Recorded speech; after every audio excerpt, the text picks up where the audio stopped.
그날 김장은 단순히 배추를 절이는 날이 아니었다.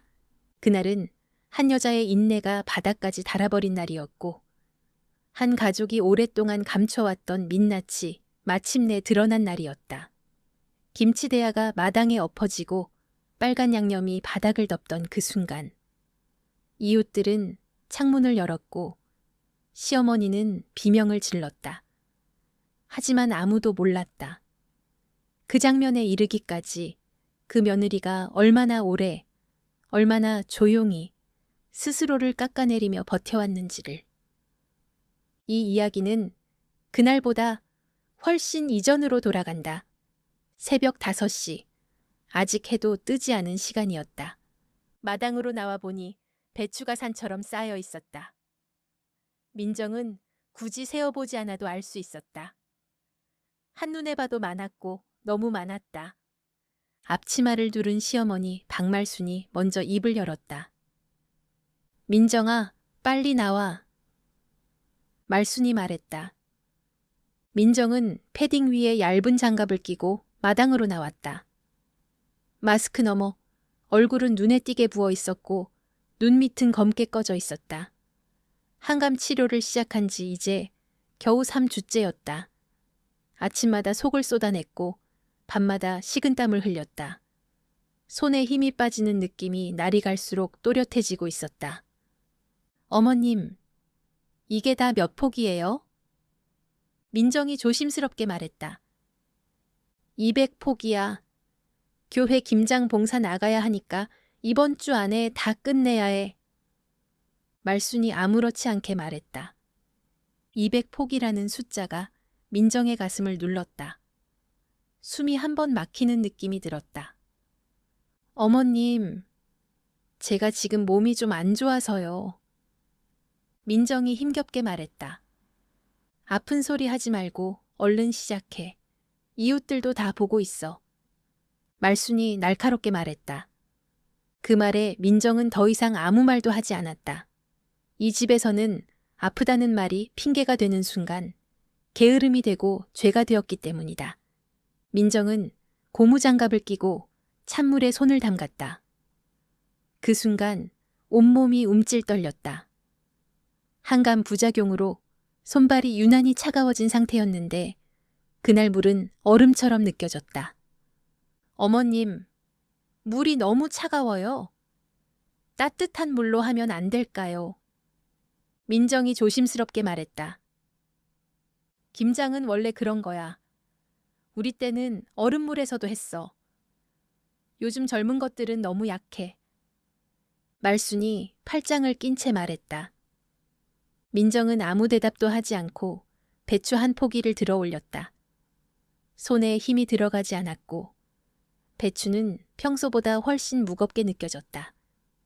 왜 이렇게 느려? 배추 하나 하는데 몇 분씩 걸리냐? 말순이 불만스럽게 말했다. 죄송해요. 좀 더 빨리 할게요. 민정이 고개를 숙이며 말했다. 죄송하다는 말은 이 집에서 가장 안전한 말이었다. 그때 출근 준비를 하던 태어가 마당으로 나왔다. 어머니, 이렇게 많이요? 민정이 혼자서 어떻게 해요? 태호가 놀란 듯 말했다. 너도 회사 가기 전에 좀 도와주고 가. 말순이 태호를 보며 말했다. 여보, 괜찮아? 어제 밤에도 토했잖아. 태호가 민정을 보며 말했다. 응, 괜찮아. 오늘은 좀 나아. 민정이 억지로 웃으며 말했다. 회사 늦으면 어떡하려고 그러냐. 빨리 가거라. 말순이 나를 세워 말했다. 그래도 민정이 이런 상태인데 어떻게 그냥 가요? 태호가 망설이며 말했다. 가도 돼. 일 때문에 늦으면 안 돼. 민정이 먼저 말했다. 태호는 몇 번이나 뒤를 돌아보며 마당을 떠났다. 그 순간부터 민정은 혼자였다. 말순은 플라스틱 의자에 앉아 하루 종일 민정을 지켜봤다. 손이 왜 이렇게 느리냐? 시집 온 지 몇 년인데 아직도 이래? 말순이 지켜보며 말했다. 어머님, 손끝이 너무 아파서요. 조금만 천천히 하면 안 될까요? 민정이 조심스럽게 말했다. 아프면 약 먹으면 되지. 김장은 때가 있는 거야. 말순이 단호하게 말했다. 시간이 흐르며 민정의 손끝은 갈라지기 시작했다. 찬물이 닿을 때마다 속까지 시렸다. 어머님, 잠시만 쉬어도 될까요? 정말 어지러워요. 민정이 힘없이 말했다. 뭘 쉬어? 이제 겨우 10포기 했는데. 말순이 냉정하게 말했다. 점심시간이 지났지만 민정은 아무것도 먹지 못했다. 또 깨병이네. 젊은 게 뭐가 힘들어. 말순이 비웃듯 말했다. 그 말에 민정의 눈앞이 어두워졌다. 배추를 아는 채 비틀거리다 그대로 쓰러졌다. 뭐 하는 거야? 배추 망가뜨리잖아. 말순이 소리를 질러 말했다. 밤 9시. 마당에는 아직도 50포기의 배추가 남아 있었다. 어머님, 내일 마저 하면 안 될까요? 정말 못하겠어요. 민정이 울먹이며 말했다. 내일은 안 돼. 이웃들이 뭐라고 하겠어? 말순이 잘라 말했다. 제발요. 정말 죽을 것 같아요. 민정이 떨리는 목소리로 말했다. 힘들어도 해야지. 그게 며느리 도리야. 말순이 흔들림 없이 말했다. 그날 밤 민정은 마당에서 정신을 잃었다. 그리고 다음 날 아침이었다. 민정아, 언제까지 거기 누워 있을 거야? 말순이 내려다보며 말했다. 정신 차려. 이웃들이 다 보고 있어. 말순이 이어서 말했다. 민정은 바닥을 짚고 몸을 일으켰다. 갈라진 손끝에서 피가 새으며 나왔다. 어머님, 손이 너무 아파서요. 민정이 거의 속삭이듯 말했다. 아픈 소리 그만해. 오늘은 양념까지 다 해야 해. 마늘부터 다져. 말순이 부엌에서 말했다. 어머님, 손이 떨려서 칼질이 잘 안 돼요.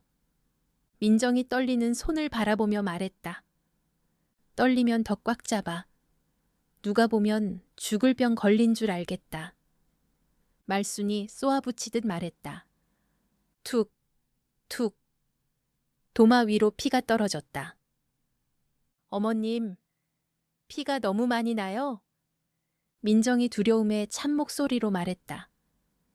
그게 뭐 대수야? 김장하다 보면 다 그런 거지. 말순이 무심하게 말했다. 그때 태호가 마당에 들어섰다. 이게 뭐야? 태호가 얼어붙은 차에 말했다. 여보, 얼굴이 왜 그래? 태호가 민정을 보며 말했다. 어머니, 이게 뭡니까? 태호가 분노를 억누르며 말했다. 김장하다 보면 그럴 수도 있지. 말순이 태연하게 말했다. 이게 정상이에요? 태호가 따지듯 말했다. 너 지금 나한테 따지는 거야. 말순이 화를 내며 말했다. 민정이 한감 치료 중인 거 아시잖아요. 태호가 떨리는 목소리로 말했다. 한감이 뭐 대단하다고. 우리 때는 그런 거 없이도 다 살았어. 말순이 잘라 말했다. 요즘이 옛날이에요. 태호가 이를 악물고 말했다. 자기야, 그만해. 민정이 태호의 팔을 붙잡으며 말했다. 왜? 이게 정상이야? 태호가 민정을 보며 말했다. 조금만 참으면 끝나. 어머님 말도 맞아. 민정이 스스로를 다독이듯 말했다. 그때 태호는 분명히 느꼈다. 이 집에서 무너진 건 김치가 아니라 사람이었다는 걸.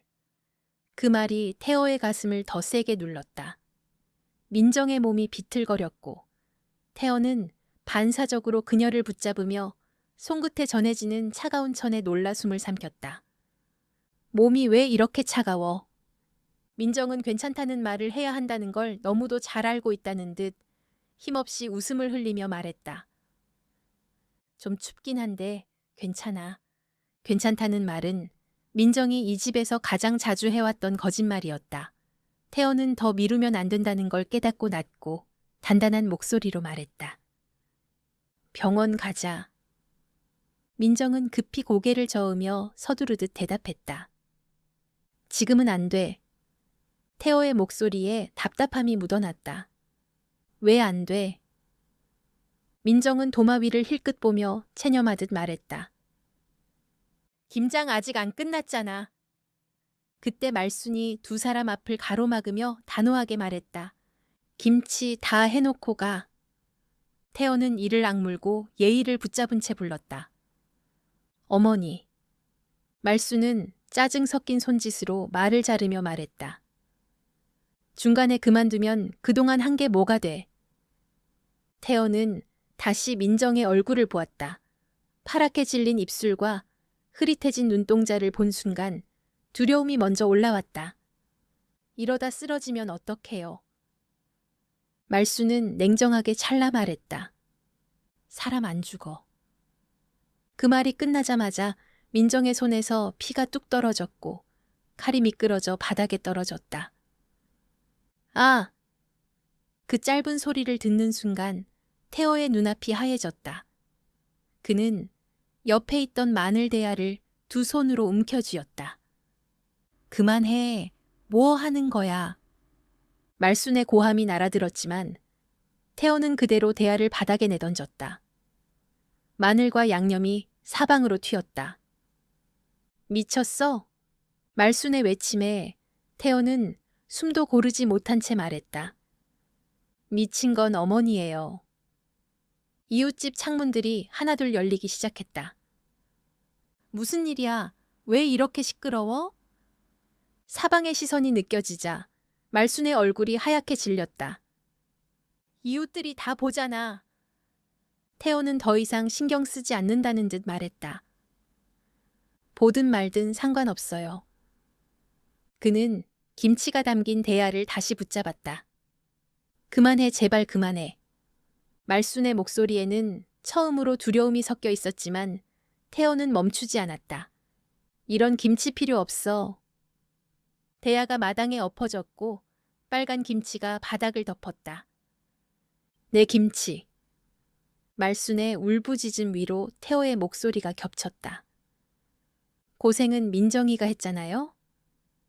그는 다른 대야들도 하나씩 엎었고 마당은 순식간에 아수라장이 되었다. 와, 저 집 무슨 일이야. 김치를 왜 다 버려? 부부싸움인가? 수군거림 속에서 말순은 체면이 무너지는 소리를 온몸으로 들었다. 그 사이 민정은 더 버티지 못하고 몸이 꺾이듯 쓰러졌고 태호는 망설임 없이 그녀를 안아들며 말했다. 병원 가자, 지금 당장. 민정은 의식이 흐려진 채 힘없이 중얼거렸다.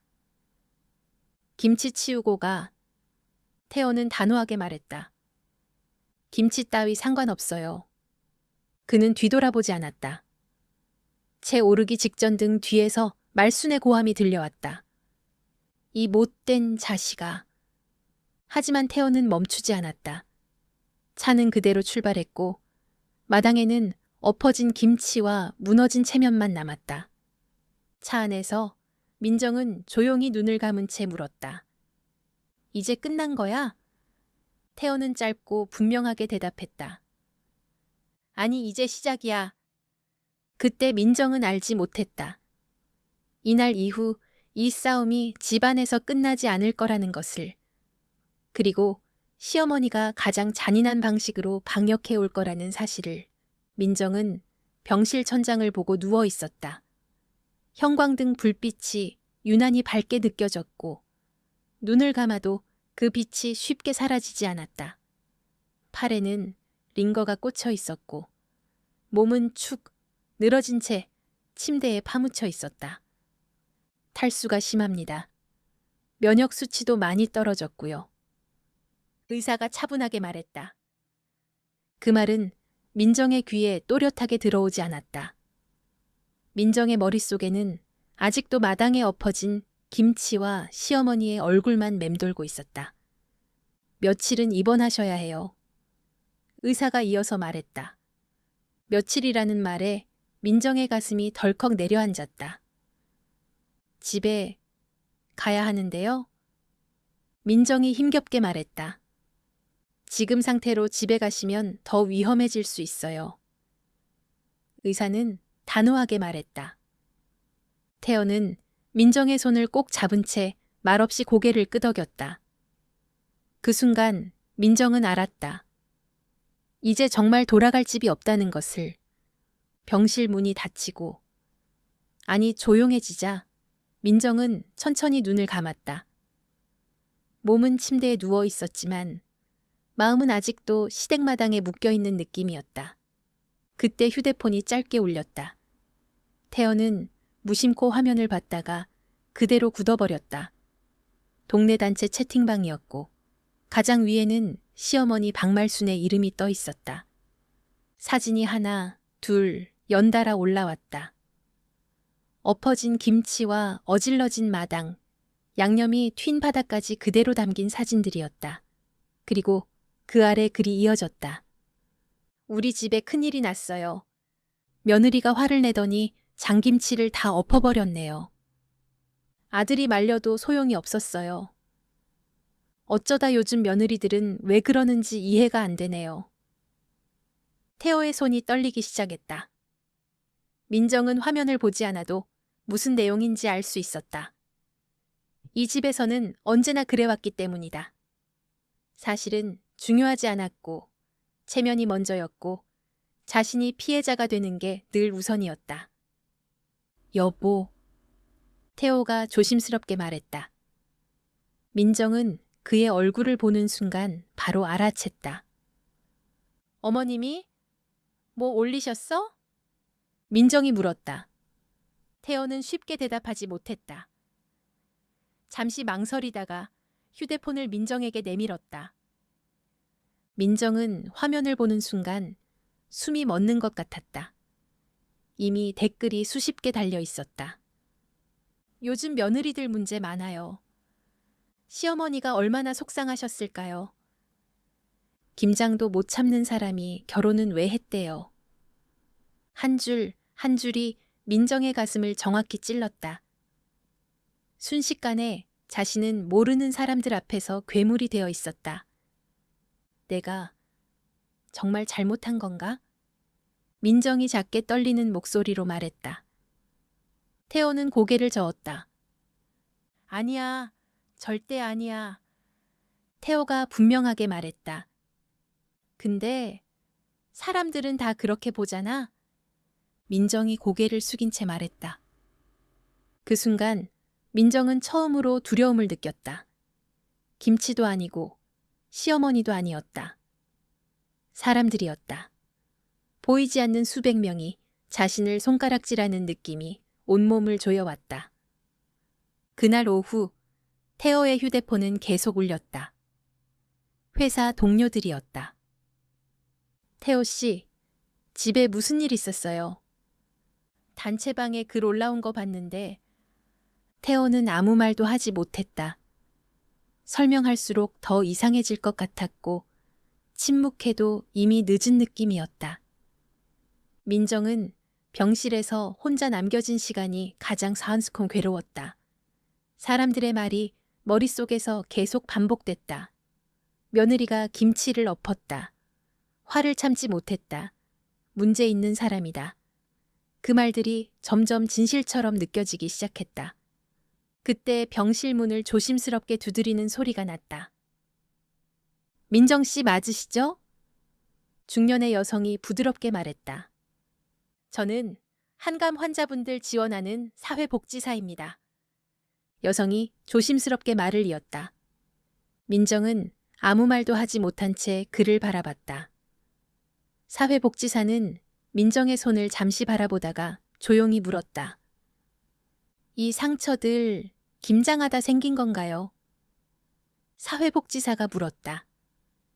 그 질문 하나에 민정의 눈물이 터져 나왔다. 민정은 처음으로 모든 이야기를 했다. 200포기 김장과 찬물, 피가 나던 손과 쉬지 못했던 밤, 그리고 김치를 엎던 순간까지. 말을 하다 보니 숨이 가빠졌고 눈물이 멈추지 않았다. 사회복지사는 끝까지 조용히 듣고 나서 말했다. 이건 가족 문제를 넘어서 학대에 가깝습니다. 사회복지사가 단호하게 말했다.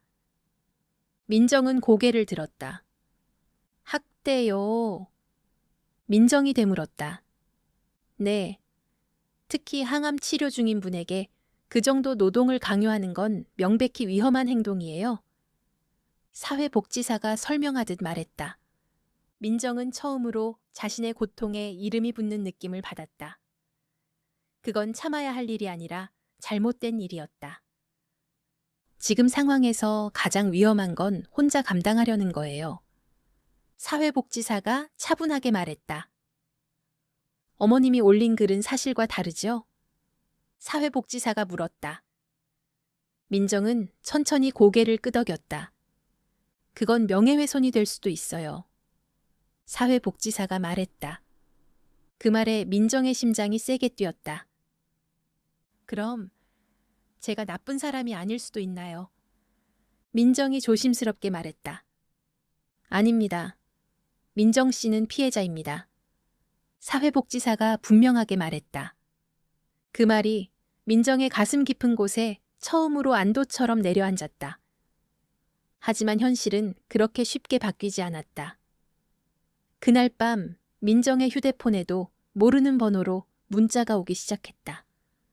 왜 시어머니한테 그런 짓을 했냐? 어른한테 버릇없다. 집안 망신이다. 민정은 휴대폰을 꺼버렸다. 하지만 꺼도 머릿속에서는 계속 울렸다. 시어머니의 말과 이웃의 시선, 사람들의 댓글들이었다. 태연은 민정의 손을 꼭 잡고 말했다. 여기서 끝내지 말자. 태호가 낮게 말했다. 그럼 어떻게 해? 민정이 물었다. 싸워야 할 것 같아. 태호가 한숨 섞인 목소리로 말했다. 그 말은 무섭기도 했지만 이상하게 조금 안심이 되기도 했다. 민정은 창밖을 바라봤다. 회색 하늘 아래 병원 주차장이 조용히 내려다 보였다. 그곳은 시댁도 아니고 마당도 아니고 김치도 없는 공간이었다. 처음으로 숨을 쉬어도 되는 곳 같았다. 하지만 민정은 알고 있었다. 이 싸움은 이제 막 시작됐다는 것을. 시어머니는 물러서지 않을 것이고 오히려 더 큰 소리를 낼 거라는 것도. 그리고 다음 선택이 자신의 인생을 완전히 갈라놓을 거라는 것도. 나 더 이상 거짓말 속에서 살고 싶지 않아. 민정이 조용히 말했다. 나도. 태호가 고개를 끄덕이며 말했다. 그 순간 민정의 눈빛이 처음으로 조금 달라졌다. 두려움 속에 아주 작은 결심이 자리 잡고 있었다. 민정은 병원 창가에 앉아 한참을 밖을 바라보고 있었다. 예전 같았으면 이 시간에도 누군가의 눈치를 보고 있었을 것이다. 하지만 지금은 아무도 무엇을 하라고 말하지 않았다. 그 조용함은 처음에는 어색했고, 그 다음에는 조금 무서웠으며 어느 순간부터는 편안해졌다. 사회복지사는 민정에게 하나씩 정리해보자고 말했다. 몸과 생활, 그리고 사람까지라고 덧붙였다. 민정은 처음으로 사람을 가장 마지막에 적었다. 병원에서 퇴원한 날 민정은 시댁으로 돌아가지 않았다. 작은 원룸이었지만 햇빛이 들어왔고 문을 잠그면 누구도 들어오지 못하는 공간이었다. 그날 밤 민정은 아무것도 하지 않았다. 김치도 하지 않았고 청소도 하지 않았으며 눈치를 볼 필요도 없었다. 그저 침대에 누워 숨만 쉬었다. 숨을 쉰다는 게 이렇게 쉬운 일이었나 민정은 그제야 깨달았다. 하지만 시어머니 박말수는 가만히 있지 않았다. 온라인에는 여전히 글이 올라왔고 말은 점점 더 독해졌다. 며느리가 집을 나갔다. 아들까지 홀렸다. 요즘 젊은 여자들 무섭다. 말순이 글로 남긴 말들이었다. 하지만 이번에는 상황이 달랐다. 사회복지사의 도움으로 민정은 하나씩 증거를 보았다. 병원 진단서와 입원 기록, 갈라진 손 사진, 그리고 단체 채팅방 캡처였다. 하나하나는 민정에게 자신을 지키는 작은 방패처럼 느껴졌다. 태연은 처음으로 어머니에게 분명하게 말했다. 그만하세요. 태호가 낮게 말했다. 뭘 그만해? 말순이 되물으며 말했다. 이제 어머니 편 못 들어요. 태호가 단호하게 말했다. 말순은 그 말을 웃어넘기듯 말했다. 네가 뭘 안다고. 하지만 태호는 물러서지 않았다. 민정이 죽을 뻔했어요. 태호가 떨리는 목소리로 말했다. 그 말에 말순의 표정이 잠시 굳었다. 그러나 곧 익숙한 얼굴로 돌아가며 말했다. 그 정도로 유난떤 거지. 그 말이 모든 걸 결정지었다. 민정은 법률 상담을 받았다. 처음에는 두려웠다. 내가 이걸 할 수 있을까? 괜히 더 시끄러워지는 건 아닐까 하는 생각이 계속 들었다. 하지만 상담사는 분명하게 말했다. 이미 충분한 자료가 있습니다. 상담사가 차분하게 말했다. 그 말은 민정이 처음 들어보는 종류의 말이었다. 네가 맞다는 말이었다. 조정 날짜가 잡혔고 말수는 처음으로 법정에 앉았다. 그곳에서는 고함도 체면도 통하지 않았다. 판사는 차분하게 질문했고 증거는 차례대로 제출되었다. 갈라진 손 사진이 나왔을 때 법정안은 조용해졌다. 의사의 소견서가 읽혔을 때 말수는 고개를 들지 못했다. 민정은 그 모습을 보며 이상하게도 통쾌하지 않았다. 그저 끝이 보이는 느낌이었다. 결과는 완벽한 승리는 아니었다. 하지만 분명한 선은 그어졌다. 허위, 사실 유포 중단과 접근 제한, 그리고 공식 사과였다. 말수는 결국 사과문을 올렸다. 사실과 다른 부분이 있었습니다. 말순이 짧게 말했다. 그 문장은 짧았지만 그동안 민정을 짓눌렀던 말들보다 훨씬 무거웠다. 민정의 삶은 조금씩 정리되기 시작했다. 항암 치료는 여전히 힘들었지만 이제는 혼자가 아니었다. 병원 사람들과 작은 도움들, 그리고 자기 자신이 있었다. 민정은 작은 김치를 담그기 시작했다. 많지 않았고 누군가 시킨 것도 아니었다. 그저 자신이 먹고 싶어서였다. 김치를 담그며 민정은 웃었다. 처음으로 김치가 고통이 아니라 음식처럼 느껴졌다. 어느 날 민정은 예전 단체 채팅방을 다시 보지 않게 되었다. 그곳의 말들은 더 이상 자신을 정의하지 못했다. 민정은 알게 되었다. 참았다고 해서 착한 사람이 되는 건 아니고 버텼다고 해서 옳았던 것도 아니라는 것을. 그리고 민정은 이렇게 말하고 싶어졌다. 권리는 소리내지 않으면 아무도 대신 지켜주지 않는다. 민정이 조용히 말했다. 그리고 가족이라는 이유로 아파야 할 의무는 없다. 민정이 이어서 말했다. 김치는 엎어졌지만 그날 이후 민정의 삶은 다시 세워졌다. 조용히, 그리고 단단하게. 이 이야기는 특별한 누군가의 이야기가 아니다. 지금도 어딘가에서 같은 이유로 참고 있는 누군가의 이야기일지도 모른다. 그리고 그 끝은 반드시 지금과 같을 수 있다. 끝까지 잘 들어주셔서 감사합니다. 오늘의 이야기가 재밌으셨다면 구독과 좋아요 부탁드립니다.